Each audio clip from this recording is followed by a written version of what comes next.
नमस्कार विद्यार्थी मित्रांनो, रुपेश एज्युकेशन पॉईंट या आपल्या यूट्यूब चॅनलमध्ये आपल्या सर्वांचे स्वागत आहे। तर विद्यार्थी मित्रांनो, आपण इयत्ता 8वी मधील सेतू अभ्यास पाहत आहोत मराठी या विषयाचा। आणि आजचा आपला दिवस हा 34वा दिवस आहे। 34व्या दिवसाचा सेतू अभ्यास आपण या व्हिडिओमध्ये पाहणार आहोत। तर चॅनलला जर सबस्क्राईब केलं नसेल तर आपलं रुपेश एज्युकेशन पॉईंट हे यूट्यूब चॅनल सबस्क्राईब करा आणि व्हिडिओला लाईक करा। दिवस 34वा आहे आणि क्षेत्रच पाहिले तर वाचन क्षमता हे वाचन लेखन आहे। संकल्पनामध्ये आपण पाहिले तर कवितांचा आशय समजपूर्वक समजून घेणे हा आहे। आणि कालही आपण कविता पाहिली आणि आज आपण कविता ज्या आहेत त्याविषयी माहिती पाहणार आहोत। तर अध्यापन निष्पत्तीमध्ये जर आपण पाहिले तर पाठ्यविषयक कविता लक्षपूर्वक ऐकून त्याचा आनंद हा घेतात आणि त्यांचा ध्वनिफीती हा समजपूर्वक ऐकतात। आणि कविता गाणी अभिनयासह व योग्य आरोह अवरोहासह आनंददायी पद्धतीने हे म्हणायचे आहेत। खाली दिलेल्या ज्या कविता आहेत, 2 कविता दिल्या आहेत विद्यार्थी मित्रांनो तुम्हाला, त्या कविता तुम्हाला एक तालासुरामध्ये चांगल्या पद्धतीने तुमच्या शिक्षकांसमोर वर्गामध्ये तुम्हाला म्हणायच्या आहेत। तर त्या आपण इथे कविता पाहूया। तर त्या कविता ज्या आहेत त्या तुम्हाला त्या कवितांच्या ओळींचा अर्थ, शब्दांचा अर्थ विचारून विद्यार्थ्यांना कविता ह्या कितपत समजली हे शिक्षक जाणून घेणार आहेत आणि तुम्हाला वर्गामध्ये ह्या कविता ह्या म्हणायच्या आहेत। आता खाली आपल्याला काय एक कविता दिलेली आहे, तर ती कविता तुम्ही विद्यार्थी मित्रांनो एक तालासुरामध्ये म्हणायची। आपण कविता पाहणार नाही, तर सरळ आपण प्रश्न जे आहेत प्रश्न उत्तर ते पाहणार होती। ते आपण पाहू शकतो की कविता इथे तुम्हाला दिलेली आहे की कविता तुम्ही अशा पद्धतीने म्हणा की सुंदर सुंदर शब्दांचे सुंदर सुंदर घर, त्यातून काही हळवे हळवे राहत होते स्वर। तर अशा पद्धतीने एक अशा जे तालामध्ये अशा तुम्ही ही कविता म्हणा की सुंदर सुंदर शब्दांचे सुंदर सुंदर घर, त्यातून काही हळवे हळवे राहत होते स्वर। घरात होता काना मात्रा वेलांटीचा मेळ, घरात होता काना मात्रा वेलांटीचा मेळ, एकोप्याने खेळायचे सगळे अक्षर खेळ। अशा प्रकारे तुम्ही अशा तालामध्ये ही कविता तुम्ही संपूर्ण म्हणा। त्यानंतर कविता जी आहे आपली सुंदर सुंदर शब्दांचे सुंदर सुंदर घर जे आपलं कविता आहे त्याविषयी आपल्याला इथे खाली माहिती दिली आहे की ही जी कविता आहे ती कल्याण इमानदार यांची कविता आहे। कवी कल्याण इमानदार यांनी ही कविता लिहिलेली आहे आणि यांनी ही जी कविता लिहिली ती त्या कवितेचा जो भावार्थ जर आपण पाहिला तर त्या आपल्या भोवताली असलेल्या शब्दांची वापरणे जे आहे, शब्द जे आहे आपल्या अवतीभोवती जे आपण शब्दांचं वावर नाही त्यावर ही कविता निर्माण केलेली आहे। आणि हे आपल्या अवतीभोवती शब्दांची वावरणे कशी सुंदर आहे याचे वर्णन या कवितेमध्ये कवीने केलेले आहे। आणि भाषेद्वारे आपण आपले विचार सुखदुःख हे व्यक्त करू शकतो, कारण की भाषा हे खूप महत्त्वाचं साधन असते। भाषेमुळेच आपण एकमेकांना बोलू शकतो, एकमेकांचे सुख दुःख हे एकमेकाला सांगू शकतो। हे महत्त्वाचं साधन म्हणजे भाषा आहे। आणि त्यामुळे इथे दिले की भाषेद्वारे आपण हे सुख दुःख हे एकमेकाला आपण व्यक्त करत असतो।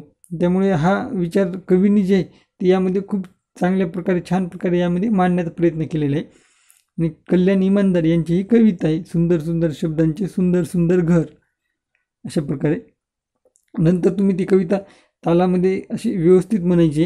आता आपल्याला दुसरी एक कविता दिलेली आहे, ती कविता आपण पाहूया, सराव करूया। यामध्ये तुम्हाला दिले की कवितेसंबंधी ज्या संकल्पना रूढ करण्यासाठी शिक्षकांनी आणखी एका काव्याची ओळख करून द्यावी। तर नवीन खाली एक तुम्हाला कविता दिली, त्यामध्ये ऐका म्हणा आणि वाचा। तर इथे आपल्याला दुसरी कविता दिली ती तुम्हाला ऐकायची। कविता आहे घर, कवितेचं नाव काय आहे तर घर ही कविता आहे। आणि कविता कोणाची आहे तर धुंडीराज जोशी यांची कविता आहे।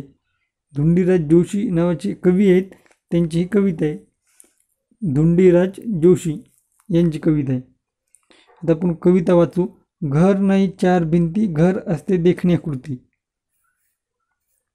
घर काय असते, घर हे 4 भिंती नसून ते एक देखण्याकृती असते। कारण की नुसत्या 4 भिंती म्हणजेच घर नसते, तर त्यामध्ये सर्व देखण्याकृती म्हणजे घरामध्ये सर्व वस्तू सर्व असते। आणि त्यामध्येच आता आपण खाली जर पाहिले तर घर नाही एक वस्तू, घर म्हणजे आनंदी वास्तू। तर वास्तू म्हणजे काय तर इमारत, वास्तू म्हणजे इमारत। आणि घर हे काही एक वस्तू नसते, तर ती एक आनंद देणारी आनंददायी अशी चांगली प्रकारची एक वास्तू असते, एक चांगला निवारा असतो सर्वांसाठी तो।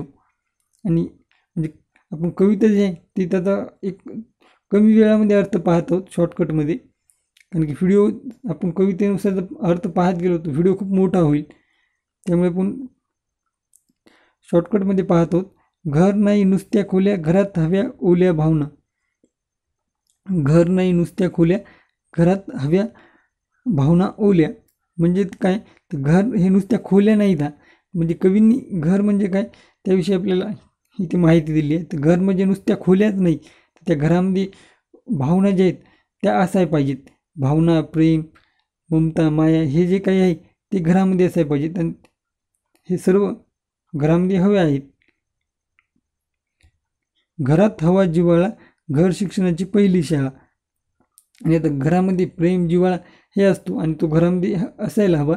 आणि घर हे शिक्षणाची पहिली शाळा असते. कारण की घर आपण तिथे पाहू शकतो की घरामध्येच आपण सर्व शिकत असतो लहानपणी. त्यामुळे घर जे असते ते शिक्षणाची पहिली शाळा असते. कारण की तिथेच आपण घरामध्येच सर्व गोष्टी, प्रेम, जिव्हाळा जो असतो तो तिथेच आपण शिकत असतो. चलणं, बोलणं जे काही असते आपलं ते आपण तिथे शिकत असतो. त्यामुळे घर जे असतं ते आपलं शिक्षणाची पहिली पायरी असते. आणि त्यानंतर इथे दिले की घर नाही नुसता पसारा, घर नाही केवळ निवारा. तर घर म्हणजे नुसता पसारा नाही, कारण घरामध्ये वस्तू ज्या असतात, जो पसारा असतो, घर म्हणजे नुसता पसारा असला म्हणजे ते घर नाही.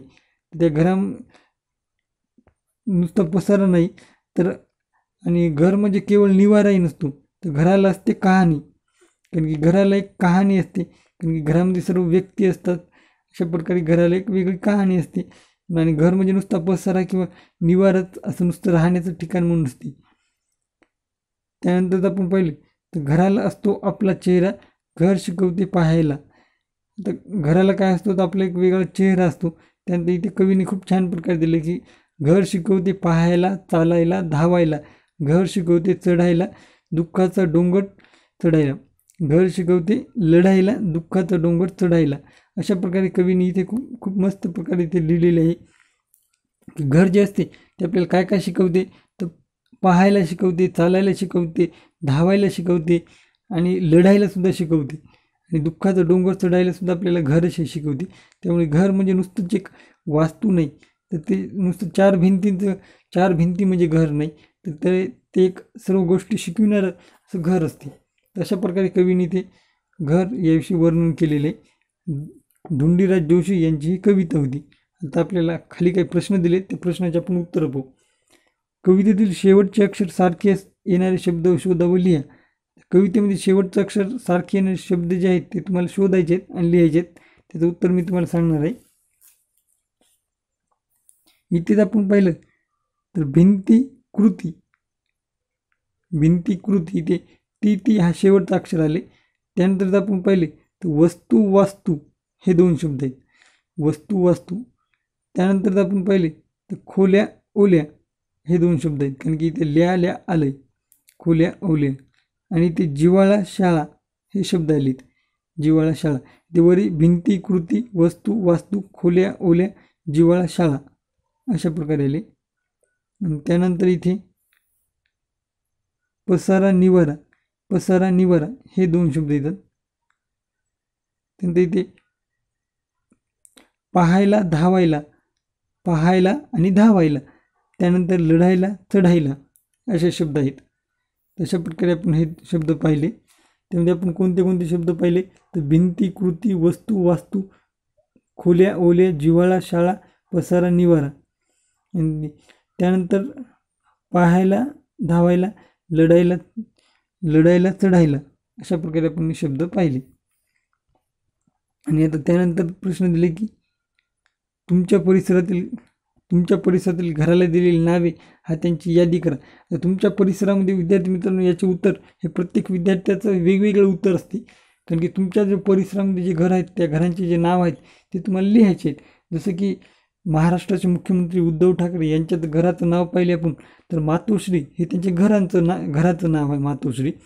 शरद पवार यांच्या घराचं नाव पाहिले तर सिल्वर ओक हे त्यांच्या घराचं नाव आहे. तर तसं तुमच्या परिसरात जे घर असतात त्या घरांचीही नावे असतात. कोणाच्या घरांचं नाव साई निवास, कोणाच्या घराचं नाव हे वेगवेगळ्या प्रकारचे निवास वेगळे असे असतात, दुर्गा निवास असे. तर ते तुमच्या परिसरात असलेल्या घरांची नावांची एक लिस्ट करायची तुम्हाला इथे. त्यामध्ये तुम्ही तुमच्याही घराचं नाव लिहा आणि आजूबाजूच्या सर्व घरांची नाव लिहा आणि त्याची एक यादी करा. आणि आता प्रश्न क्रमांक 3 आहे की कवितेतील तुम्हाला आवडलेल्या कोणत्या 2 ओळीचा अर्थ आहे तो स्पष्ट करायचा आहे तुम्हाला. कोणत्या पण यामधले तुम्हाला आवडलेल्या ज्या 2 ओळी आहेत ते तुम्हाला यामध्ये त्यांचा अर्थ तुम्हाला थोडक्यामध्ये इथे पाहायचा आहे. आता इथे आपण पहिले तर घर असते देखण्याकृती, घर नाही एक वस्तू. घर म्हणजे इथे आपण पहिले तर घर नाही एक वस्तू, घर म्हणजे आनंदी वास्तू. ह्या 2 ओळी तुम्ही लिहा आणि त्यानंतर लिहा की घर म्हणजे काही एक वस्तू नसते, तर ते एक आनंदी वास्तू असते. कारण की घरामध्ये प्रेम, भावना, माया, ममता हे सर्व असते आणि ती वास्तू हे असते. घर म्हणजे एक सर्वांसाठी एक वास्तू असते चांगल्या प्रकारची, आनंद देणारी एक वास्तू असते आणि ते एक चांगलं शिकवून देणारी, संस्कार देणारी वास्तू असते घर. अशा प्रकारे तुम्ही या 2 ओळीचा अर्थ लिहा. त्यानंतर जर आपण पाहिले तर तुमच्या घराचे चित्र काढून रंगवा व त्याचे 6 ते 7 वाक्यात वर्णन करा. आता तुमच्या घराचं चित्र तुम्हाला काढायचं आणि त्यात घराचं तुम्ही वर्णन करा की तुमच्या घराविषयी तुम्ही माहिती लिहा. की जसे की उदाहरणार्थ आपण पाहिले तुम्ही असं तुमचं घर हे कोणत्या शहरामध्ये, कोणत्या नगरमध्ये त्याहून तुम्ही लिहा. उदाहरणार्थ आपण पाहिले तर असं तुम्ही लिहू शकता की पुणे. आता जर कोणी पुणेमध्ये आपण जर असेल तर लिहायचं पुणेमधल्या पाटील नगरमध्ये आमचं साई निवास नावाचं घर आहे.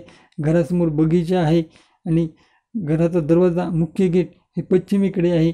अशा प्रकारे तुम्ही लिहा आणि घरामध्ये गेटमधून घरामध्ये प्रवेश केल्यानंतर बगीचा आहे. बगीच्यामध्ये वेगवेगळ्या प्रकारची फुले आहेत, त्यामध्ये वेगवेगळे झाडे आम्ही लावलेले आहेत. अशा प्रकारे तुम्ही माहिती लिहा. घरामध्ये 10 खोल्या आहेत, त्यामध्ये वेगवेगळ्या खोल्या जसे की किचन रूम, त्यानंतर गेस्ट हाऊस असे वेगवेगळ्या खोल्या आहेत. याविषयी असं तुम्ही घराचं जे वर्णन आहे तुमच्या प्रत्येकाचं वेगवेगळं उत्तर यामध्ये येऊ शकते, ते तुम्ही लिहायचं आहे. तुमचं घर जसं आहे तसं त्यामध्ये तुम्ही लिहा. अशा प्रकारे विद्यार्थी मित्रांनो तुमचा आजचा जो 34वा दिवस होता सेतू अभ्यासाचा तो आपण पाहिलेला आहे. तर रुपेश एज्युकेशन पॉईंट हे आपलं यूट्यूब चॅनल सबस्क्राईब करा आणि व्हिडिओला लाईक करा.